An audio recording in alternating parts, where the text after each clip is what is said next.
Welcome to Chillin' 101. We hope this video helps. You're starting by confirming prerequisites.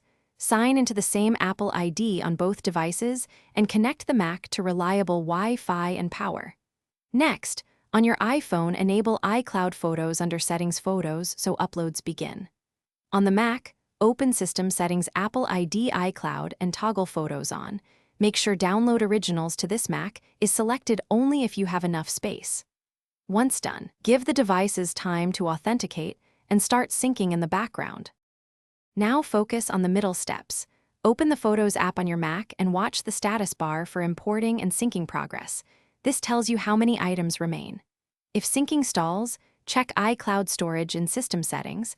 Upgrading your plan prevents uploads from queuing. Make sure Optimize Mac Storage is enabled if you want lower local usage.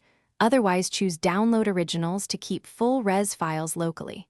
Also, pause and resume syncing by toggling iCloud Photos off and on to nudge the system. To finish, confirm all albums, edits, and live photos appear in the Mac Photos app. Browse moments and search by date.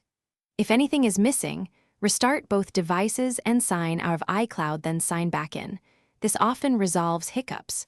If Photos reports library issues, run the Photos Repair tool by holding Option plus Command at launch and follow prompts. One key troubleshooting tip: check system status for iCloud outages and ensure both devices run recent OS versions to avoid. Thanks for watching. Consider subscribing if we helped you.